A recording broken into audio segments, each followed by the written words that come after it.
Hello बच्चों, आज बात करते हैं ग्रेविटेशन के बारे में। तो स्टार्ट करते हैं ग्रेविटेशन।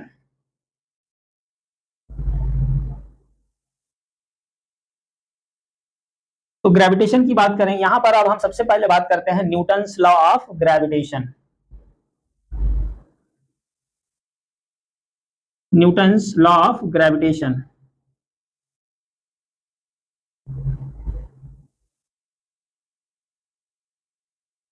तो ये लॉ कहता है कि यूनिवर्स में जितने भी पार्टिकल प्रेजेंट हैं उनके बीच में आपस में अट्रैक्टिव फोर्स लगता है। मतलब वो एक दूसरे को क्या कर रहे हैं, अट्रैक्ट कर रहे हैं। जैसे अगर हम बात करें, मान लो ये दो पार्टिकल हैं M1, एक M2 है।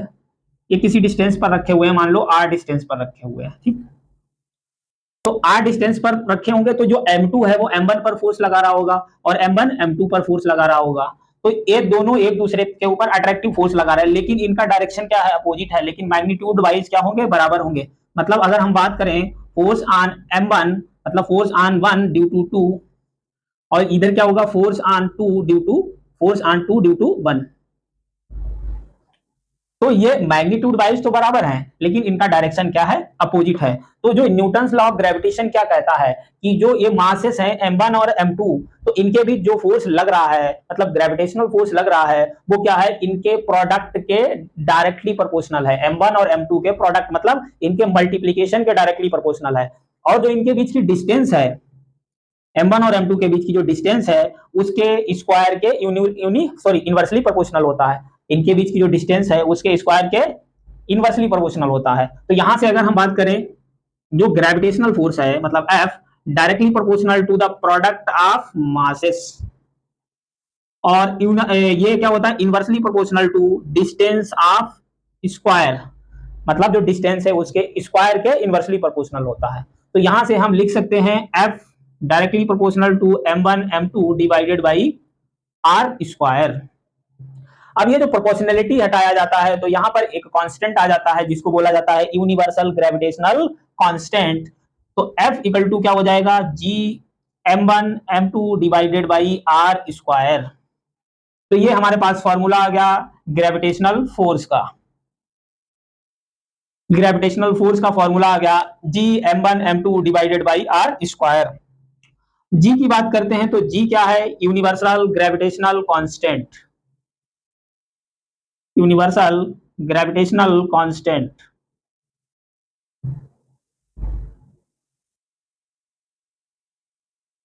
और अगर हम बात करते हैं यहां पर, ये जो फॉर्मूला है कहां कहां अप्लाई कर सकते हैं, तो या तो कहां हम पॉइंट मास पर अप्लाई कर सकते हैं, या फिर ऐसी बॉडी है जो सिमेट्रिक बॉडी है, सिमेट्रिकली स्पायरिकल बॉडी पर भी इस फॉर्मूले को हम अप्लाई कर सकते हैं। तो कहां वैलिड होगा, पहला तो पॉइंट मास पर वैलिड रहेगा, पॉइंट मास है वहां पर भी वैलिड रहेगा। और दूसरा क्या रहेगा, स्पायरिकली सिमेट्रिकल बॉडी,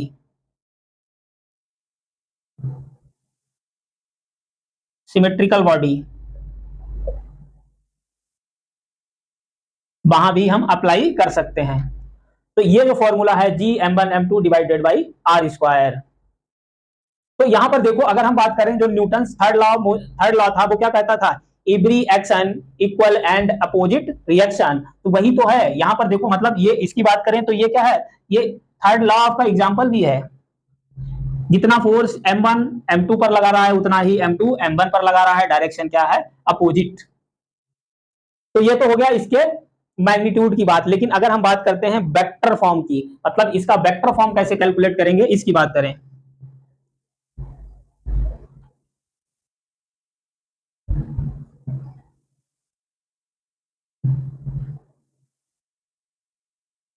तो वेक्टर फॉर्म की बात करें तो ये मान लो क्या है, वाई एक्सिस है, ये एक्स एक्सिस है, ये एक्स एक्सिस, ये वाई एक्सिस है। अब यहां पर मान लो स्पेस में M1 और M2 पार्टिकल रखे हुए हैं, ठीक, M1 और M2, ये हमारे पास क्या है, ओरिजिन पॉइंट है, मतलब यहाँ के कोऑर्डिनेट क्या होंगे, 0, 0, एक्स में भी 0, वाई में भी 0। M1 का जो हम पोजीशन वेक्टर मान ले रहे हैं कि ये ओरिजिन से R1 पोजीशन वेक्टर है, और M2 का हम मान ले रहे हैं कि इसका R2 पोजीशन वेक्टर है, ठीक। अब ये दो पार्टिकल ये हैं, अब इनके बीच में क्या लग रहा होगा, ग्रेविटेशनल फोर्स लग रहा होगा, मतलब अट्रैक्टिव फोर्स लग रहा होगा, ये एक दूसरे को अट्रैक्ट कर रहे होंगे। जितना फोर्स m1 m2 पर लगा रहा होगा उतना ही फोर्स m1 m2 m1 पर लगा रहा होगा। तो अगर हम वेक्टर फॉर्म में लिखते हैं तो क्या लिखेंगे, फोर्स ऑन 1 ड्यू टू 2, मतलब 1 पर फोर्स 2 के कारण। और अगर हम यहां पर लिखेंगे तो फोर्स ऑन 2 ड्यू टू 1, ये क्या है, वेक्टर फॉर्म। इनका मैग्नीट्यूड क्या होगा, बराबर होगा। तो अगर हम बात करें इनके पोजीशन वेक्टर की, तो पोजीशन वेक्टर की बात करें तो पोजीशन वेक्टर क्या होगा, position vector of 2 due to 1, position vector of 2 due to 1। और अगर हम बात करें इधर position vector of 1 due to 2, तो पोजीशन वेक्टर का डायरेक्शन क्या होगा, फोर्स ऑफ 1 ड्यू टू 2 का डायरेक्शन क्या है, इधर। तो इसके पोजीशन वेक्टर का डायरेक्शन क्या है, जस्ट इससे अपोजिट डायरेक्शन होता है। तो यहां पर अगर हम बात करें r12, position vector of 1 with respect to 2, तो क्या है ये, position vector of m1 with respect to m2। तो इसको हम क्या लिख सकते हैं, r12 मतलब क्या लिख सकते हैं, r1 minus r2, r1 minus r2। अब ये कैसे, कब r1 माइनस r2 करना है, कब हमें r2 माइनस r1 करना है, तो ये हमें याद रखना है। हमेशा क्या करना है, जो भी हमें पोजीशन वेक्टर निकालना है तो कैसे निकालेंगे, target minus source, target minus source. Target का मतलब क्या है, जिस पर फोर्स निकालना हो वो हम क्या मान लेंगे, टारगेट। जैसे कि अगर हमें मान लो m1 पर फोर्स निकालना है तो m1 क्या हो गया, टारगेट। और सोर्स क्या होगा, जो जिसकी वजह से फोर्स लग रहा होगा, मतलब जिसके कारण फोर्स लग रहा होगा। तो m2 के कारण यहां पर फोर्स लग रहा है। तो अगर हम बात करें टारगेट कौन हो गया, r1, सॉरी मतलब टारगेट कौन हो गया, m1, सोर्स कौन हो गया, m2, मतलब r1 माइनस r2। उसके बाद अगर हम बात करें r2 माइनस, सॉरी r21, इसका मतलब क्या होगा, position vector of m2 with respect to m1, position vector of, position vector of m2 with respect to m1। तो इसको क्या लिखेंगे, r21 को r2 vector minus r1 vector. तो यहां से हम क्या लिख सकते हैं, r2 vector minus r1 vector. अब इसका मतलब क्या होता है, F12 मतलब force of m1 due to m2, या gravitational force, gravitational force, gravitational force 12 है, मतलब gravitational force of m1 due to m2। F21 को क्या लिखेंगे, gravitational force of m2 due to m1। तो ये इनके बीच का। अब वेक्टर फॉर्म कैसे लिखते हैं इसकी बात करें हम, तो वेक्टर फॉर्म कैसे लिखेंगे, हम बात कर लें, मान लो फोर्स 12 की बात कर लें, F12 मतलब फोर्स ऑन 1 ड्यू टू 2। तो यहां पर क्या लिखेंगे, G m1 m2 divided by, क्या करेंगे, R12 का स्क्वायर, मतलब इसका मैग्नीट्यूड का स्क्वायर, इसका जो भी मैग्नीट्यूड होगा। जैसे हमें ये वेक्टर दिए होंगे तो R1 दिया होगा, R2 दिया होगा, R कैसे निकालेंगे, R1 माइनस R2 से, फिर उसका क्या निकालेंगे, हम मैग्नीट्यूड निकालेंगे। तो उसके मैग्नीट्यूड का स्क्वायर करना है, ठीक। उसके बाद अब हमें क्या करना है, इसको वेक्टर फॉर्म में लिखना है। तो वेक्टर फॉर्म में क्या करते हैं, इसको हम यूनिट वेक्टर से मल्टीप्लाई कर दें, यूनिट वेक्टर से क्या करेंगे, मल्टीप्लाई। अब देखो डायरेक्शन की बात करें, अब इसका डायरेक्शन क्या है, F12 का डायरेक्शन इधर है, और पोजीशन वेक्टर R12 का डायरेक्शन जस्ट अपोजिट है। कैसा है, जस्ट अपोजिट है। तो हमें क्या, इसको अगर हम पॉजिटिव मान रहे हैं तो इसका जो पोजीशन वेक्टर है उसको क्या मानेंगे, निगेटिव। तो इसलिए हम यहां पर माइनस लगा रहे हैं। माइनस क्यों लगा रहे हैं, कि जो पोजीशन वेक्टर है जो इस फोर्स के जस्ट अपोजिट है। तो यहां पर हम क्या लगेंगे, R12 unit vector, R12 unit vector. अब ये यूनिट वेक्टर क्या होता है, किसी का भी यूनिट वेक्टर कैसे निकालते हैं, उसका वेक्टर डिवाइडेड बाय उसका मैग्नीट्यूड। मान लो R वेक्टर है, R यूनिट वेक्टर है, तो इसको क्या लिखेंगे, R वेक्टर डिवाइडेड बाय उसका मैग्नीट्यूड। तो यहां से हम इसको क्या लिख सकते हैं, R12 क्या लिखेंगे, R12 vector divided by R12 का मैग्नीट्यूड। तो ये भी तो मैग्नीट्यूड ही है, मतलब यहां से अगर हम लिखते हैं r12 यूनिट वेक्टर को क्या लिखेंगे, r12 vector divided by r12 का मैग्नीट्यूड, क्या लिखेंगे, मैग्नीट्यूड लिखेंगे। तो मैग्नीट्यूड लिखेंगे यहां से, अब देखो ये स्क्वायर पहले से ही था, एक और बढ़ जाएगा मतलब r क्यूब हो जाएगा। तो यहां से अब हम क्या लिख सकते हैं, f12 equal to minus ji m1 m2, नीचे क्या हो जाएगा r12 का क्यूब, एक और बढ़ जाएगा, स्क्वायर तो पहले से ही था, मतलब पोजीशन वेक्टर का जो मैग्नीट्यूड का क्यूब हो जाएगा। और इधर क्या बचेगा हमारे पास, r12 वेक्टर।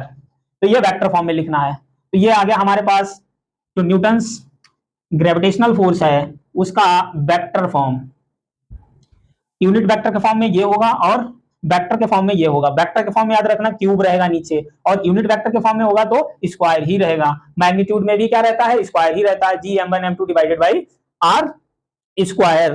तो मैग्नीट्यूड के फॉर्म में, तो माइनस साइन याद रख लेना क्यों आया, क्योंकि जो f12 और r12 जो पोजीशन वेक्टर है, मतलब f12 एंड r12 ये क्या है, जस्ट एक दूसरे के अपोजिट डायरेक्शन में है, इनका डायरेक्शन क्या है, अपोजिट।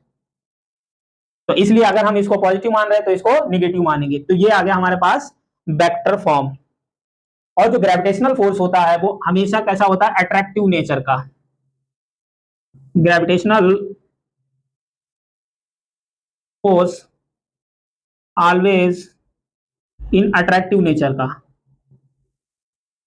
हमेशा अट्रैक्टिव। जैसे कि हम जब इलेक्ट्रोस्टेट पढ़ेंगे तो इलेक्ट्रोस्टेट में क्या होता है, अगर सेम नेचर के चार्ज हैं तो उनके बीच में कैसा फोर्स लगेगा, सेम नेचर का फोर्स चार्ज होंगे तो रिपल्सिव फोर्स, एक दूसरे को रिपेल करते हैं। और अगर अपोजिट नेचर मतलब एक प्लस तो दूसरा माइनस है तो उनके बीच में क्या लगेगा, अट्रैक्टिव। जबकि ग्रेविटेशनल फोर्स हमेशा बॉडी को अट्रैक्ट करता है, अट्रैक्टिव फोर्स लगता है। तो ये तो हो गया इसके वेक्टर फॉर्म की। अब आगे बात करते हैं जी के बारे में, जो ग्रेविटेशनल कांस्टेंट की बात करते हैं। तो ग्रेविटेशनल कांस्टेंट की क्या वैल्यू होती है, एसआई यूनिट क्या होती है इसकी, मतलब एसआई यूनिट में क्या वैल्यू होती है और सीजीएस में क्या वैल्यू होती है, और इसका डायमेंशन क्या होती है इसकी बात करते हैं।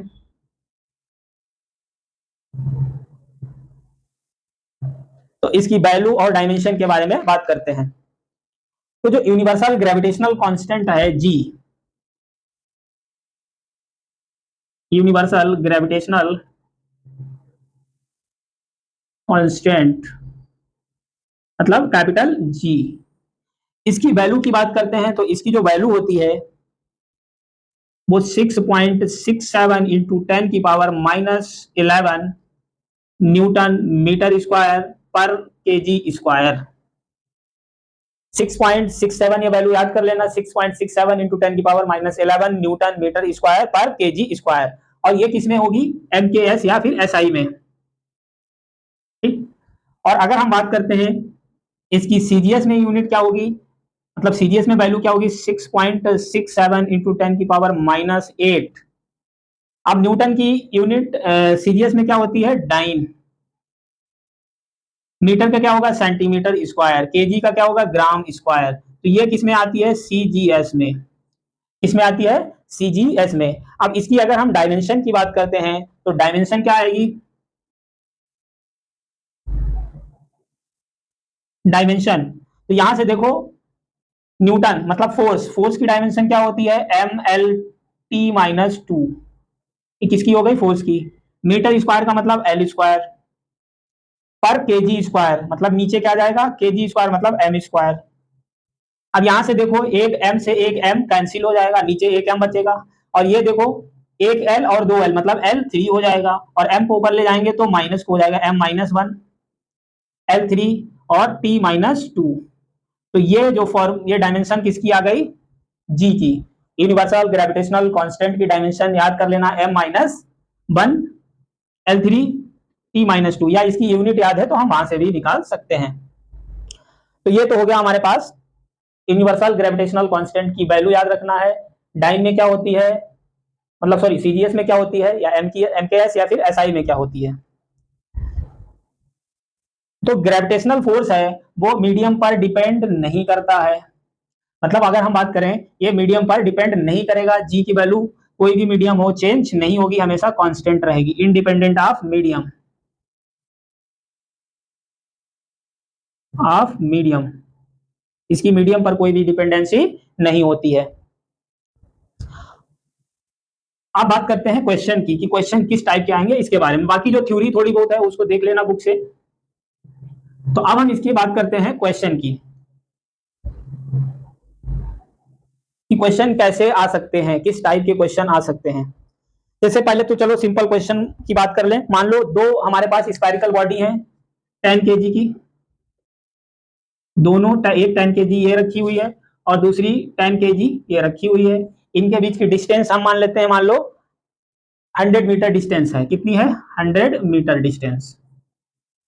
तो यहां पर हमें फोर्स कैलकुलेट करना है, मतलब इनके बीच में कितना ग्रेविटेशनल फोर्स लग रहा होगा। तो सीधे ये तो फॉर्मूला बेस्ड है, सीधे फॉर्मूला अप्लाई कर देंगे, G m1 m2 divided by R square. G की वैल्यू 6.67 इंटू 10 की पावर -11। m1 भी 10 है, m2 भी 10 है। नीचे डिस्टेंस का स्क्वायर मतलब 100 का स्क्वायर, 100 इंटू 100। तो ये दो जीरो कैंसिल हो गए। अब ये 10 की पावर 2 लिख देंगे, इसको ऊपर ले जाएंगे माइनस की 2 हो जाएगी, मतलब -11 और -2। तो क्या आ जाएगा? 6.67 इंटू 10 की पावर -13, और इसकी यूनिट क्या होगी? न्यूटन। तो इसका आंसर क्या आ गया? इतना, मतलब इतना फोर्स इनके बीच में लग रहा होगा। इस पर इस डायरेक्शन में लग रहा होगा और इस पर इस डायरेक्शन में। दोनों मैग्नीट्यूड वाइज तो बराबर होंगे। क्या होंगे? मैग्नीट्यूड वाइज बराबर है, डायरेक्शन क्या है? अपोजिट। अब जैसे हमसे अब बहुत सारे क्वेश्चन पूछे जा सकते हैं। मान लो कोई इक्विलेटरल ट्राइंगल है, अगर हम बात करें, मान लो कोई इक्विलेटरल ट्राइंगल है, ये इक्विलेटरल ट्राइंगल है, इसकी साइड कुछ भी मान लेते हैं, मान लो हमने ए साइड मान ली, तीनों साइड सेम होंगी। यहाँ पर m1 फोर्स लग रहा होगा, यहाँ पर यहाँ पर m1 मास रखा है, या चलो इक्वल मास ले लेते हैं पहले। क्या ले लेते हैं? इक्वल मास। ये इक्विलेटरल ट्राइंगल है और मास हम इक्वल ले ले रहे हैं, तीनों मास सेम है। एक मास m ये है, एक मास m ये है, और एक मास ये m ये है। ठीक, इनके बीच की जो डिस्टेंस है वो हमने a मान ली। ठीक, अब हमें बताना है, कैलकुलेट करना है इस पर फोर्स क्या होगा, इस वाले पार्टिकल पर, मतलब इस वाला जो मास m है, इस पर क्या फोर्स लग रहा होगा। तो इस पर तो एक फोर्स किसके कारण लग रहा होगा? इस वाले के कारण, इस डायरेक्शन में। ठीक, और एक फोर्स लग रहा होगा इस डायरेक्शन में। अब इक्विलेटरल ट्राइंगल है, ये एंगल 60 डिग्री होगा, ये भी एंगल 60 डिग्री होगा, ये भी एंगल 60 डिग्री होगा। तो m1 पर दो फोर्स लग रहा है, एक तो इसके कारण और एक इसके कारण है, लेकिन मास सेम है, डिस्टेंस सेम है, और g की वैल्यू कांस्टेंट है। मतलब ये दोनों फोर्स मैग्नीट्यूड वाइज क्या होंगे? सेम होंगे। मैग्नीट्यूड वाइज क्या होंगे? सेम। तो वो फोर्स कितना होगा? F G A B M मतलब m square divided by distance का स्क्वायर मतलब a स्क्वायर। तो इतना फोर्स लग रहा होगा इन दोनों के बीच, और इतना ही फोर्स इन दोनों के बीच लग रहा होगा। तो ये दोनों फोर्स इक्वल है, मैग्नीट्यूड वाइज बराबर है। और ये वेक्टर में पढ़ा होगा कि दो इक्वल मैग्नीट्यूड के वेक्टर अगर 60 डिग्री पर होते हैं तो रिजल्टेंट कितना आता है? √3 टाइम्स। बाकी यहां से हम रिजल्टेंट का फॉर्मूला हमें पता है, यहां से कैलकुलेट कर लेंगे, f1 square plus f2 square plus 2f1 f2 cos theta. तो ये फॉर्मूला होता है। लेकिन जब भी हमें क्या करना है, कैलकुलेशन बच जाएगी। जब भी इक्वल मैग्नीट्यूड के वेक्टर अगर 60 डिग्री पर होते हैं तो रिजल्टेंट कितना आता है? √3 टाइम्स। जैसे दो फोर्स हैं, एक एफ फोर्स ये है, एक एफ फोर्स ये है, इनके बीच का एंगल 60 डिग्री है, तो इनका जो रिजल्टेंट होगा मतलब एफ आर, वो कितना होगा? √3 टाइम्स ऑफ फोर्स, मतलब √3 एफ। अगर यही फोर्स मान लो एक दूसरे के 90 डिग्री पर है, ए एफ है, ये एफ है, तो रिजल्टेंट क्या होगा? इधर होगा। ऐसे इनका रिजल्टेंट बीचों बीच में होगा, अगर ये दोनों इक्वल हैं। और अगर 90 डिग्री पर हैं तो रिजल्टेंट फोर्स कितना आता है? √2 टाइम्स। और अगर 120 डिग्री पर हैं, कैसे हैं? 120 डिग्री पर, तो उनका रिजल्टेंट कितना आएगा? सेम आता है। कितना? सेम आता है, मतलब एफ के बराबर आएगा। तो ये चीज याद रखना, 60 डिग्री पर √3 टाइम्स, 90 डिग्री पर √2 टाइम्स, और 120 डिग्री पर सेम रिजल्टेंट। तो यहां से देखो, एक फोर्स इधर लग रहा है, एक फोर्स इधर लग रहा है, एंगल कितना इनके बीच का? 60 डिग्री। तो अब इन दोनों का जो नेट फोर्स होगा उसका डायरेक्शन कुछ ये होगा। तो एफ नेट जो आएगा वो कितना आएगा? √60 डिग्री है, इक्वल मैग्नीट्यूड है, मतलब √3 times G M square divided by A square. तो ये आ जाएगा हमारे पास नेट फोर्स। तो इस तरीके से कोई इक्विलेटरल ट्राइंगल दिया होगा, हम उस पर नेट फोर्स कैलकुलेट कर लेंगे। तो अब बात करते हैं नेक्स्ट क्वेश्चन की।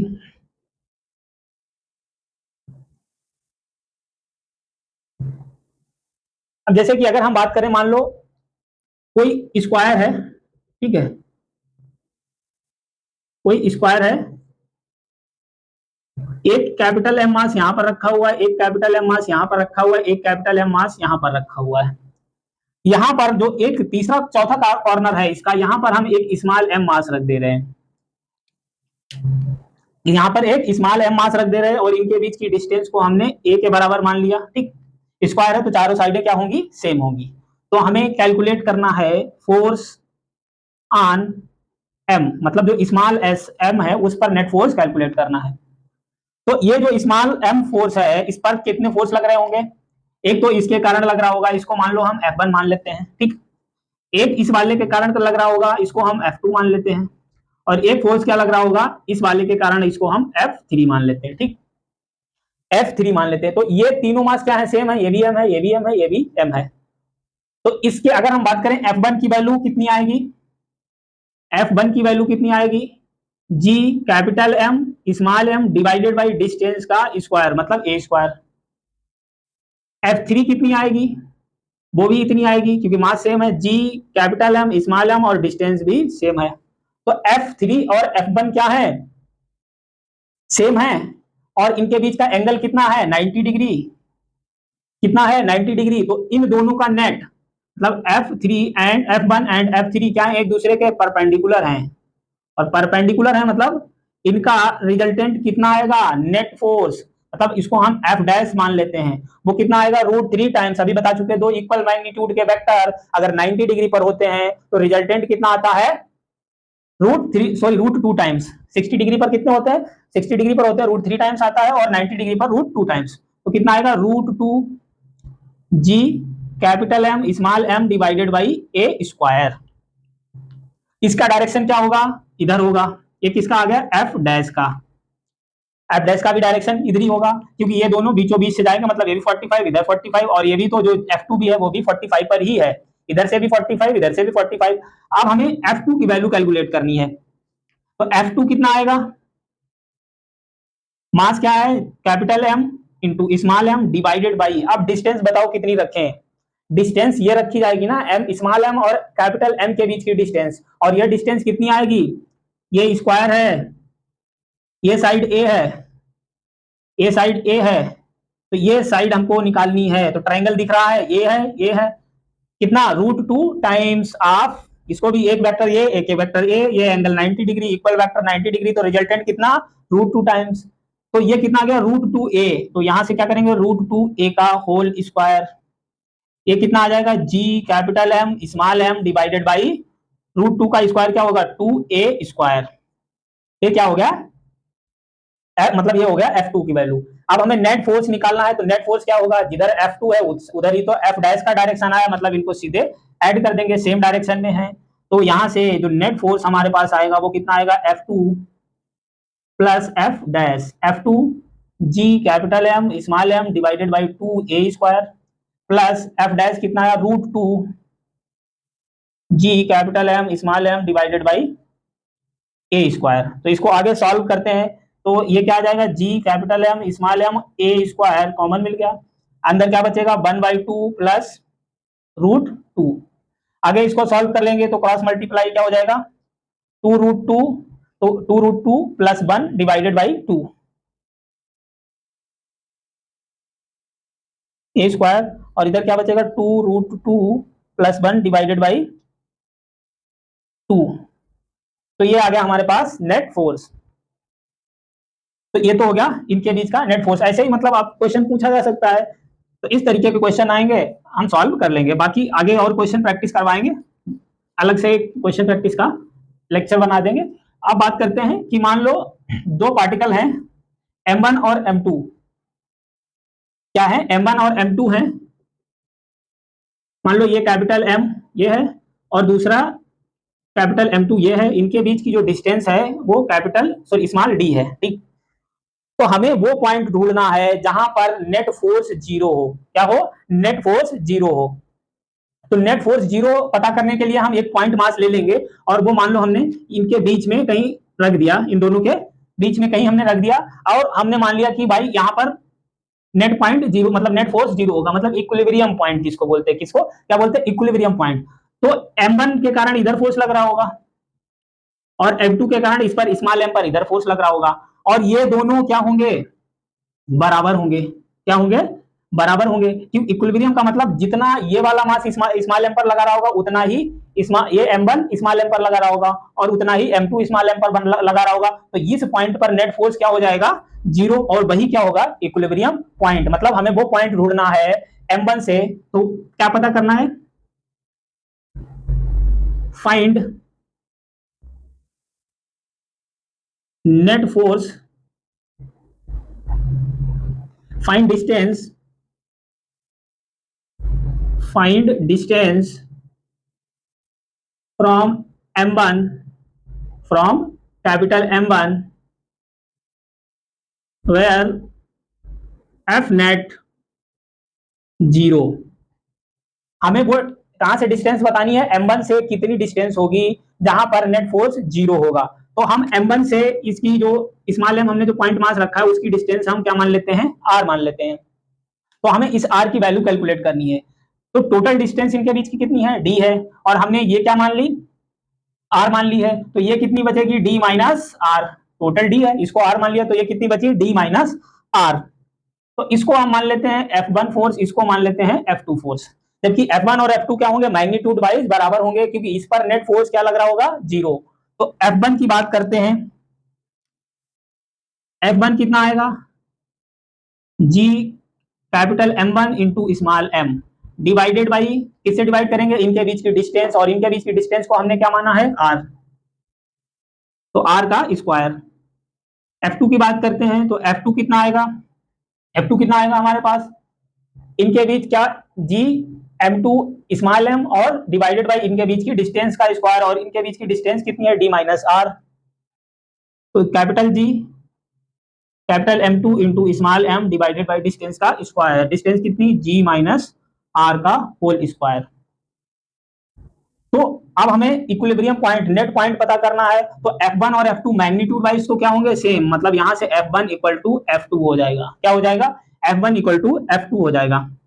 तो F1 कितना है, G capital M1 small m divided by R square equal to F2 कितना है, G capital M2 small m divided by D minus R का होल स्क्वायर।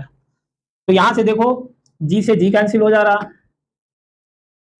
स्मॉल m से स्मॉल m कैंसिल हो गया, इधर M1 बचा, M1 divided by R square, इधर क्या बचा, M2 divided by D minus R का होल स्क्वायर।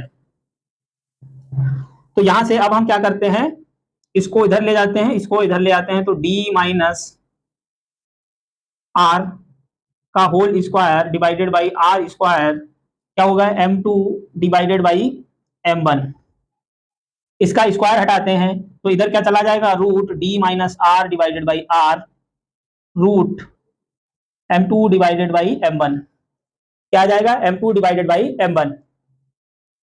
अब इसको आगे सॉल्व करेंगे तो ये क्या आ जाएगा, D minus R root M2 divided by M1 into R. इसको इधर लाते हैं, आर क्या है, माइनस का है, इधर हो जाएगा प्लस का, तो D equal to root M2 divided by M1 into R plus R. यहां से r को कॉमन ले लेते हैं, तो क्या बचेगा, r कॉमन मिल जाएगा, क्या बचेगा, root M2 divided by M1 plus 1। तो r equal to D divided by root M2 divided by M1 plus 1। इसको हम क्या करते हैं, रूट M2 को क्रॉस में मल्टीप्लाई कर दें, D क्रॉस में मल्टीप्लाई करेंगे, root M2 plus root M1, और नीचे क्या होगा, रूट M1। तो ये जो रूट M1 है वो क्या चला जाएगा ऊपर, तो r इक्वल टू कितना आ जाएगा, root M1 divided by root M1 plus root M2 into D. तो इस फॉर्मूले को याद कर लेना, जब भी क्या पूछा जाए हमसे, इक्विलिब्रियम पॉइंट, मतलब हमसे पूछा जाए कि नेट फोर्स कहां पर जीरो मिलेगा। अब जैसे यहां पर M1 से पूछा था तो हमने वो डिस्टेंस r मान ली है, तो ये हमारे पास इस पोजीशन पर इक्विलिब्रियम पॉइंट मिल जाएगा। ठीक है, इक्विलिब्रियम पॉइंट यहां पर मिल जाएगा। तो अगर मान लो हमसे M2 से पूछा जाता तो क्या कर देते हैं हम, D माइनस आर कर देते, जो डिस्टेंस बचती तो वो क्या हो जाती, M2 से। तो इस तरीके से इसको अप्लाई करना है। अब यही फॉर्मूला जब हम ग्रेविटेशन पढ़ेंगे तो सेम वहां पर भी इक्विलिब्रियम पॉइंट पूछा जाता है, तो बस वहां पर मास की जगह क्या कर देंगे, चार्ज। मतलब अगर हमें मान लो ये Q1 मान लेते हैं, इसको Q2 मान लेते हैं, तो और ये डिस्टेंस R ही रहने देते हैं, तो वो क्या हो जाता है, root Q1 divided by root Q1 plus root Q2 into उनके बीच की डिस्टेंस से मल्टीप्लाई कर देते हैं। अब जैसे एग्जांपल से हम समझते हैं इसको।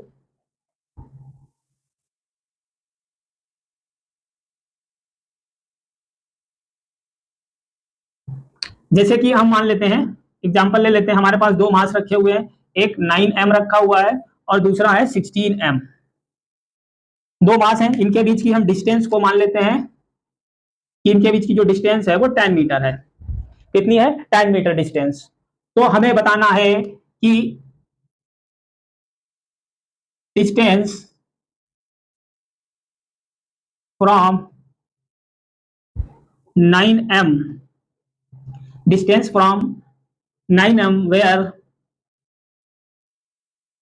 F net 0।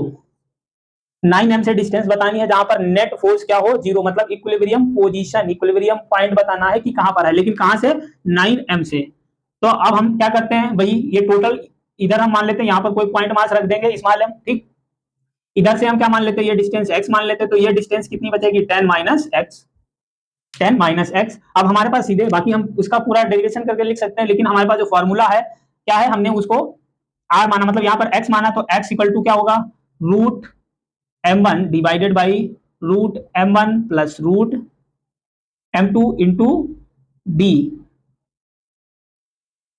ये फॉर्मूला है। तो इसको हम क्या मान लेते हैं, m1, इसको क्या मान लेते हैं, m2। तो अब हमें क्या पता, हम बात करें तो अब हम क्या कर सकते हैं, यहां से क्या निकाल सकते हैं, x की वैल्यू। तो रूट m1 का मतलब 9, मास तो कॉमन लेकर कैंसिल आउट हो जाएगा, तो 9 या 9m ही चलो लिख दो पूरा, divided by root 9m plus root 16m into total distance 10 है। इसको बाहर निकालेंगे कितना, 3, इसको नीचे 3 प्लस ये 4 हो जाएगा इंटू 10, तो ये कितना हो जाएगा, 3 divided by 7 into 10, 30 divided by 7 metre. x की वैल्यू कितनी आ गई, 30 डिवाइडेड बाई 7 मीटर। और अगर हमसे पूछा जाता है कि 16 वाले से क्या होगा, क्या होगा, 16 वाले से क्या डिस्टेंस होगी, तो हम 16 वाले से निकाल लेते। 16 वाले से हमसे पूछा जाता तो 16 वाले से डिस्टेंस निकल आती, मान लो वो कितनी होती, इसको हमने क्या 10 माइनस एक्स माना था, तो 10 माइनस 30 डिवाइडेड बाई 7 क्या हो जाता, 70 माइनस 30 डिवाइडेड बाई 7 कितना, 40/7। तो इधर से कितना होता, 40/7 मीटर पर इक्विलिब्रियम पॉइंट मिलता। तो इस तरीके के क्वेश्चन पूछे जाएंगे, बाकी और क्वेश्चन के बारे में प्रैक्टिस करेंगे। Okay, thank you for watching, please channel को सब्सक्राइब कर देना, वीडियो को लाइक कर देना।